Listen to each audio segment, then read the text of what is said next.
Well, in this chapter 6 of the Mother, what we have done till now is to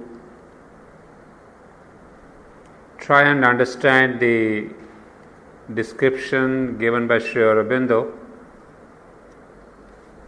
about the four aspects, four powers and personalities of the Mother.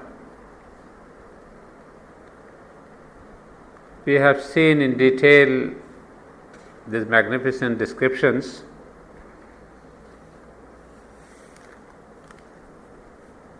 and I thought maybe it is important to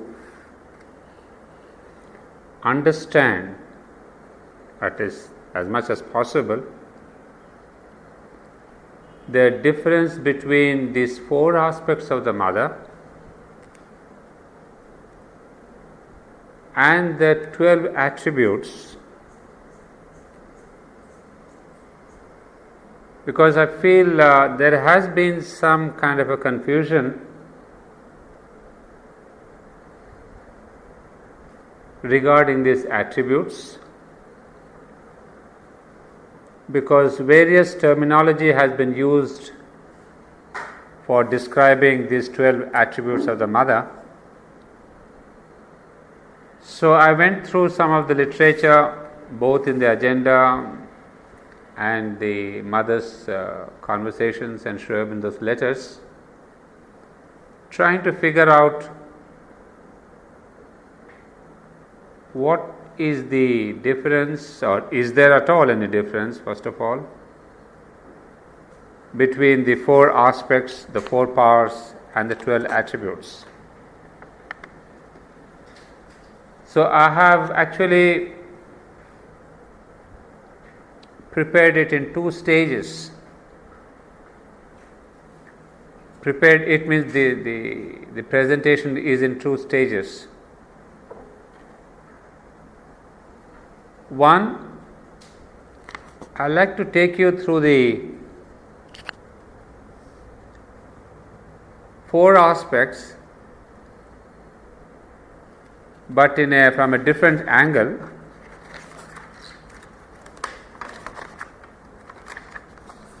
I will be basing myself first on the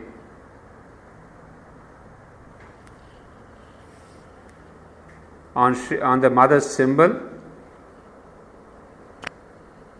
the four aspects of the Mother's symbol. But before that, I think it's necessary to see one Sri Aurobindo symbol, because then that is how we can connect and try to understand in a better way the Mother symbol too. Well, all of us know this, but it just as an introduction that I brought in the symbolism of Sri Aurobindo's symbol here, or the meaning of Sri Aurobindo's symbol.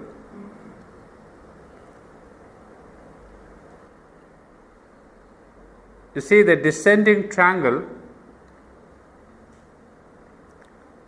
represents Sat, Chit and Ananda. Well, if I can show you, I don't have a pointer here, but this is not bad. It is this way: Sat, Chit and Ananda.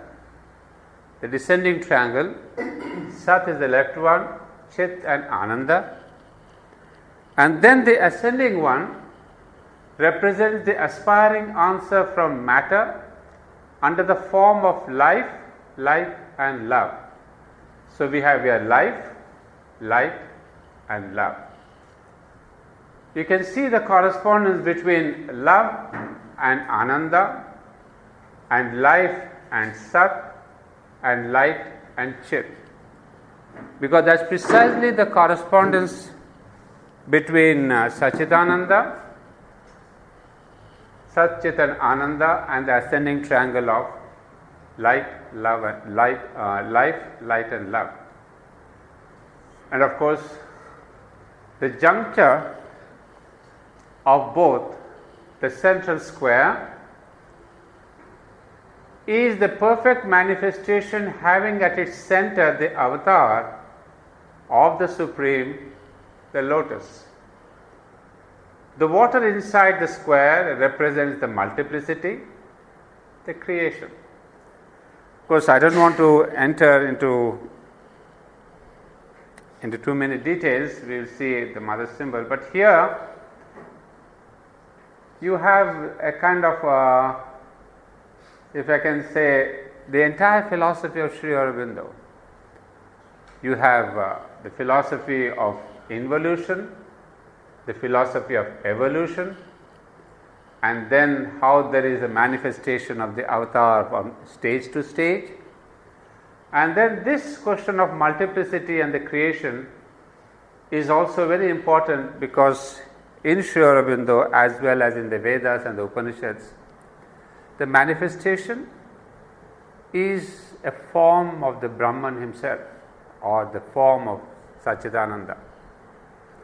So here, it's an extraordinary symbol to see that we have both the upper hemisphere, the lower hemisphere, the multiplicity, and the one who really combines and joins and puts the whole thing together is the avatar himself.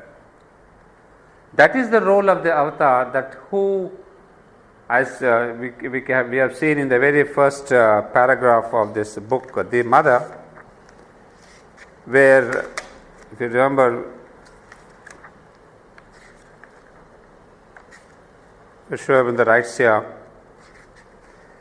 there are two powers that alone can effect in their conjunction the great and difficult thing, which is the aim of our endeavor, a fixed and unfailing aspiration that calls from below, life, light and love, and a supreme grace from above that answers. But you see, when we say a supreme grace that answers, it is not an impersonal power or a force. There is a personality, there is a being, there is a manifestation, there is a form. And that form, that manifestation is called the avatar.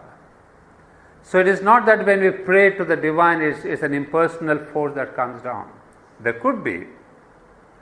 But time and again, it is the avatar, the descent of the divine himself, who really comes to combine, to conjoin the two, the evolution and the involution. In fact, that is one of the crux philosophies or the concepts of Indian philosophy, the philosophy of the avatar. Without him, I would say Indian philosophy doesn't stand ground. It becomes too vague. It hardly has any kind of a evolutionary or a meaningful substance to life. So the concept of avatar is very, very crucial in the Hindu philosophy or the Vedic philosophy.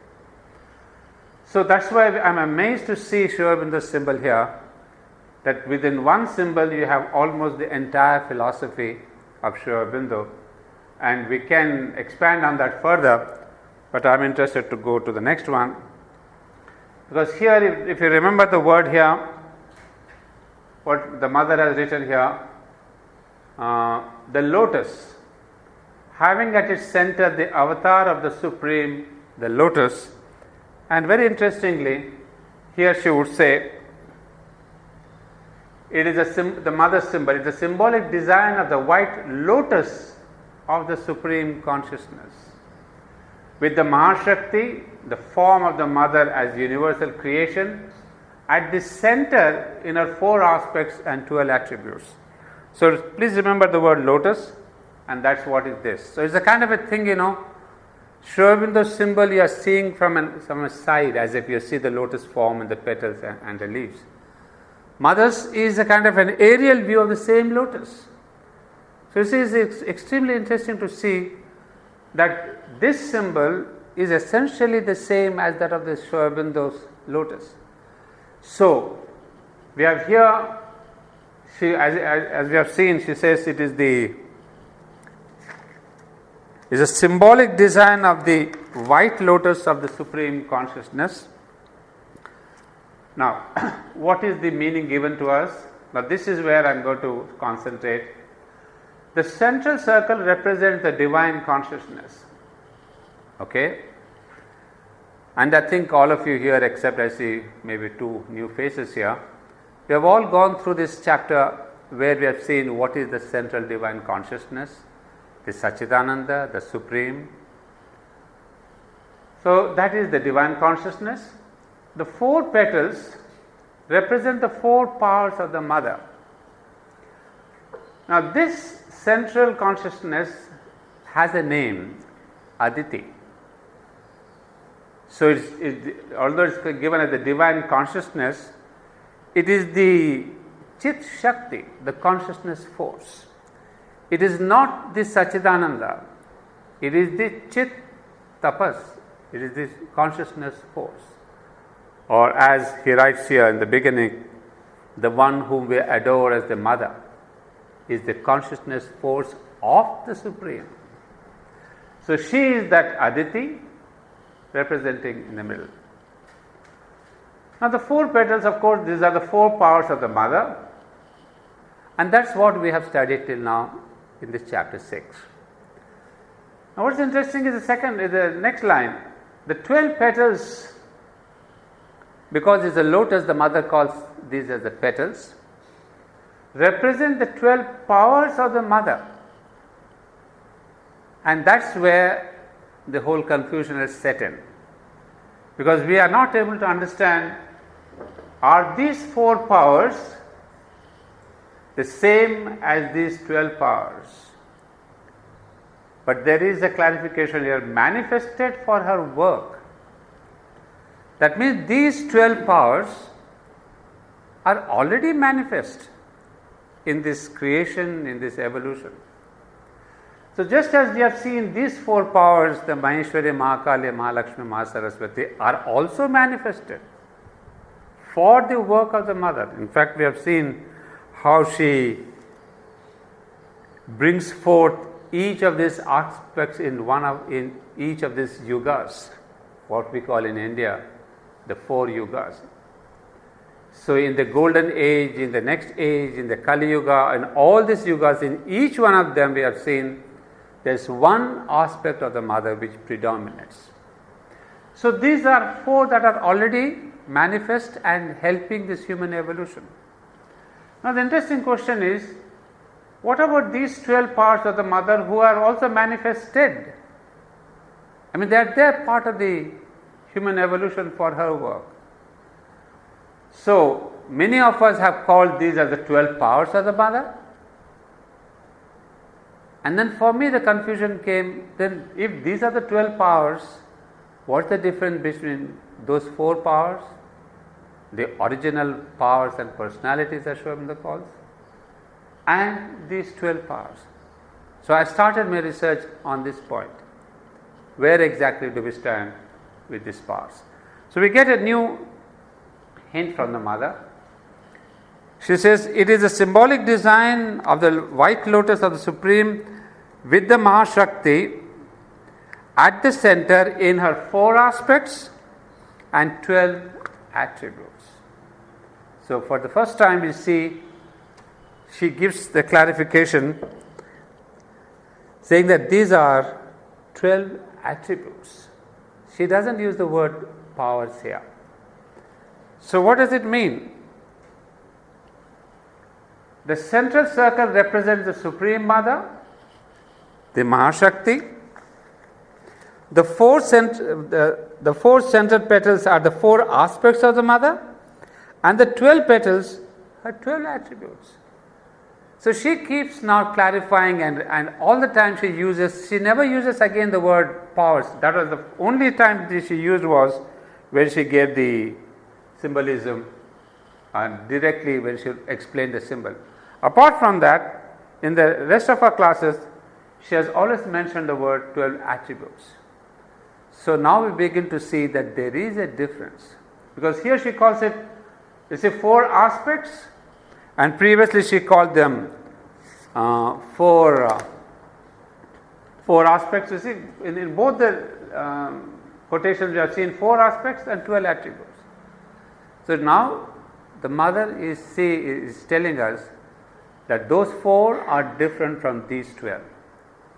And what does it mean? There's further clarification there.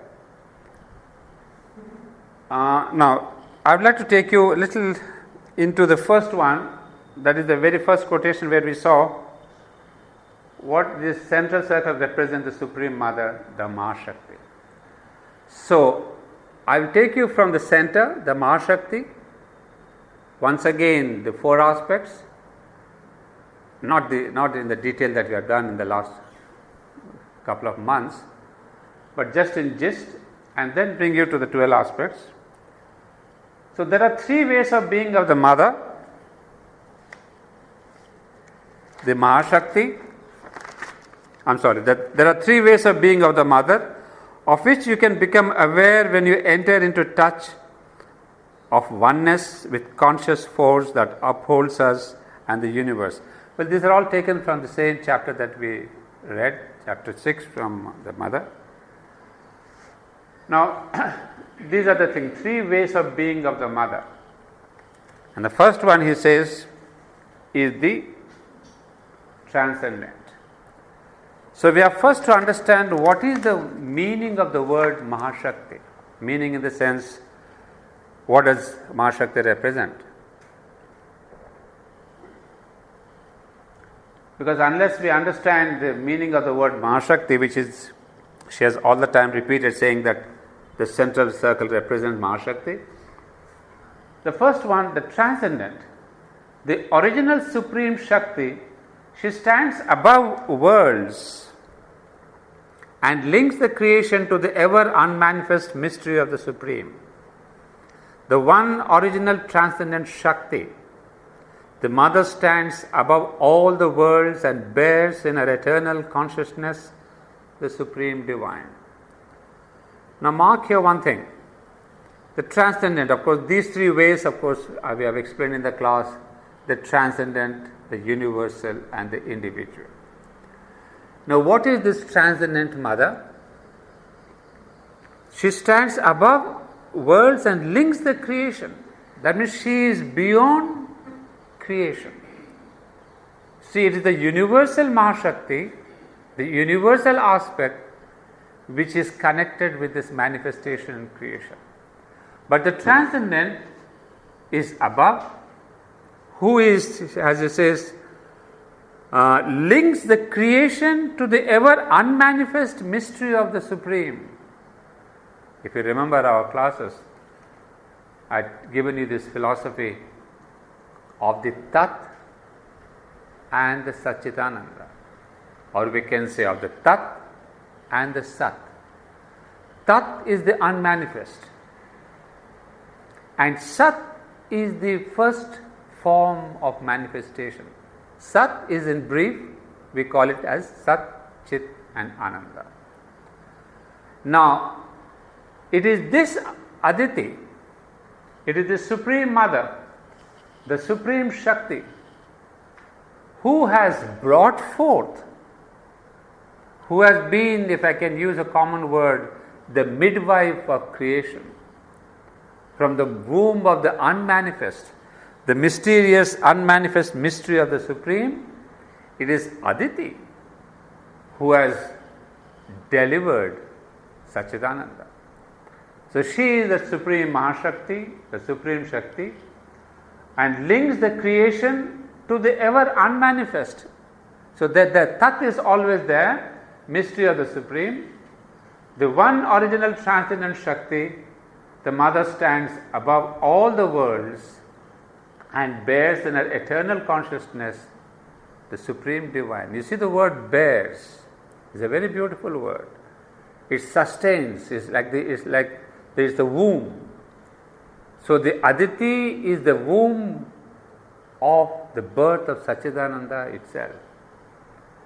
So she is that creatrix, or the word that Sri Aurobindo uses later on in some other context is, she is the mediatrix, the one who connects the unmanifest mystery with the manifested creation. So this is a mediatrix, she is the creatrix, and she bears in her eternal consciousness the Supreme Divine. Now she is the transcendent. The Supreme is manifest in her forever as the everlasting Satchidananda, manifested through her in the worlds as the one and dual consciousness of Ishvara Shakti and the dual principle of Purusha Prakriti, embodied by her in the worlds and the planes and the gods and their energies, and figured because of her as all that is in the known worlds and in unknown others. Well, as I said, I will not take you into detail because we have done this in the class, but I would like to give you a bit of background before we come to the 12 attributes. Now, this transcendent, the Supreme is manifest in her. That's what I was telling you. She is the womb of creation, the womb who has brought forth the unmanifest. So, the Supreme is manifest in her forever as the everlasting Satchidananda. So, it is this Aditi who is the cause of manifestation. Had not Aditi brought forth the mysterious Tat, even Satchidananda would not have had the form. So you see the beautiful sentence here.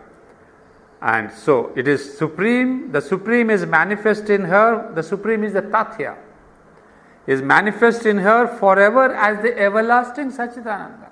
The Supreme Tat manifests through her as Satchidananda, manifested through her in the worlds as the one and dual consciousness of Ishvara Shakti. Well, that's the second part. That's more philosophic, and I will not enter there. It's not directly related. I'm interested only in the first part.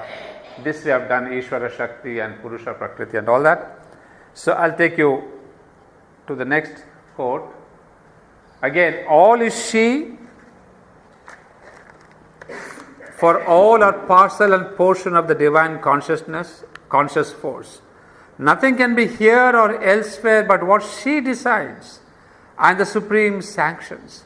Nothing can take shape except what she, moved by the Supreme, perceives and forms after casting it into seed in a creating Ananda. Well, these are the very inspiring lines which I remember I had explained in detail. All is she, of course, the transcendent Mother. For all are parcel and portion of the divine consciousness. Nothing can be here or elsewhere but what she decides and the Supreme sanctions.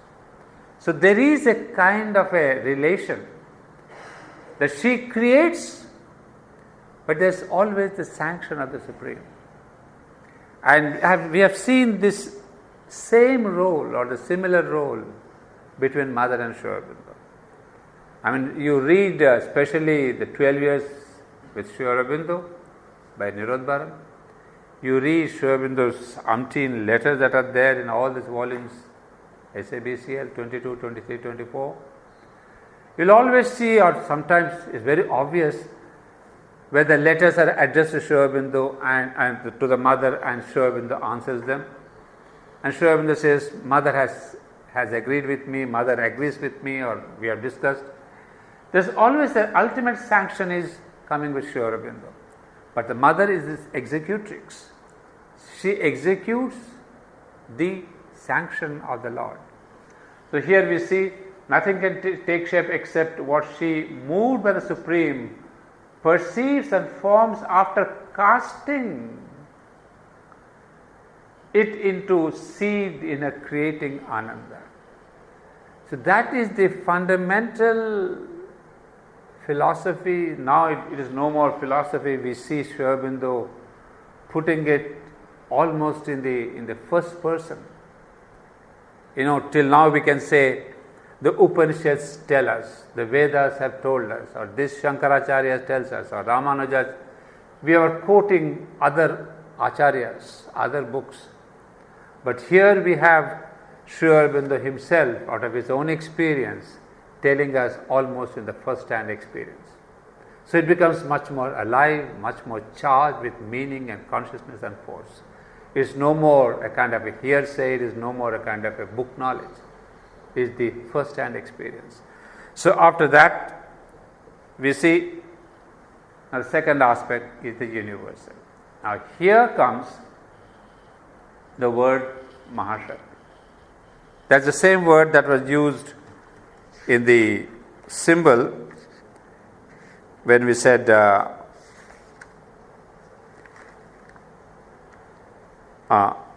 explaining the symbol, Mother says, it is a symbolic design of the white lotus of the Supreme Consciousness with the Mahashakti at the center. So the word used is Mahashakti. So Mahashakti is not the transcendent. Mahashakti is this universal aspect. So, universal, the cosmic Mahashakti, she creates all these beings and contains and enters, supports and conducts all these million processes and forces. So now we are getting closer to what we want to say about the 12 attributes, but still it's just the beginning. The beginning is, it is the second aspect of the Mother, the universal aspect, where it says, creates all these beings, contains and enters. You see, these are not just words, try to understand. Contains and enters, there is a whole world of difference between these two words. You see, I contain things. That means there is this embracive attitude that everything is in the womb of the Mother. She contains this whole universe. And there is another meaning, she enters into each one of them. It is as we said in the Upanishads, that all this is Brahman.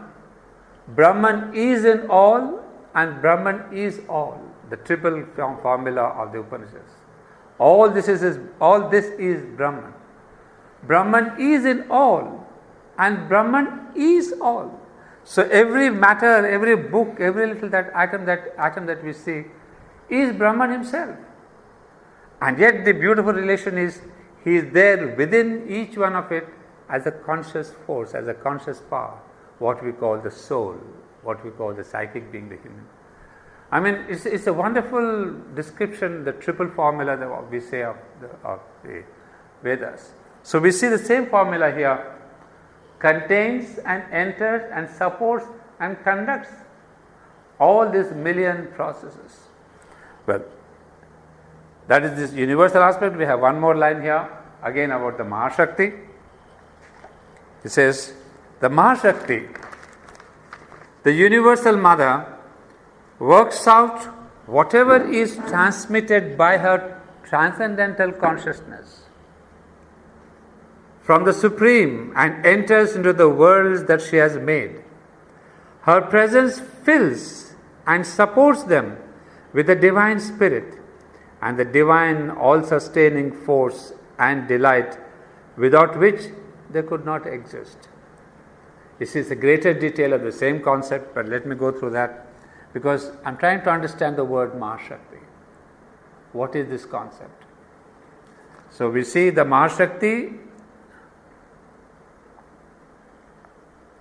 works out whatever is transmitted by her transcendental consciousness. This is very important for us to understand the word transmitted. So, how do we place the whole thing? Is it divine hierarchy? That's why she always believed in hierarchy. I mean, I remember in that volume 12 in questions and answers or answers to aspiration group, from Oroville, there was a group of people who used to go to the Mother in those early days. And I think it's then or some other message where she explains the hierarchy. She says even in Oroville there has got to be a hierarchy, but not a hierarchy of power, but a hierarchy of consciousness. Because she says the whole creation itself is a hierarchy of consciousness. And that we find here, that whatever is transmitted by her own transcendental consciousness. So the transcendent brings down what needs to be executed. And it is this Mahashakti, the universal mother, who works out. She doesn't work out on her own. Whatever she gets the commission from her own higher aspect, she works it out from the Supreme and enters into the worlds that she has made. You see, we didn't see the transcendent making the worlds. It's the universal, because as we said, she contains, she supports, she enters. So it is this aspect that is the most important for all of us, because that is the aspect, if you remember, I had explained about Ishvara Shakti. Ishvara Shakti is this aspect where we get into contact with the mother. So when we speak about the mother, whom we see here, so it is not the transcendent mother. We are connecting ourselves with the universal mother, the Mahashakti. And that's why this mother, the universal mother or the Ishvara Shakti, she is the bridge, as we said in the Life Divine, between Prakriti Purusha and Brahman Maya. That means between the transcendent and the individual, the bridge, the golden bridge is this universal aspect. So that's the most important from the point of view of yoga, sadhana. Now coming back, her presence fills and supports them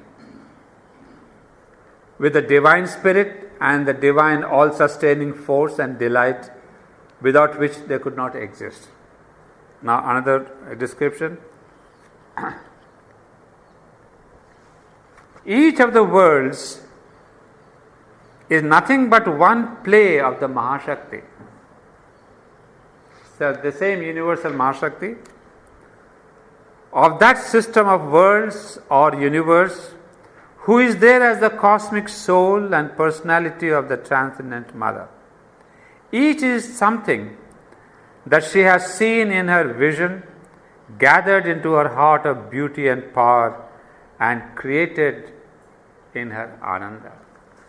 You see, every time we have the same thing, creating through her Ananda.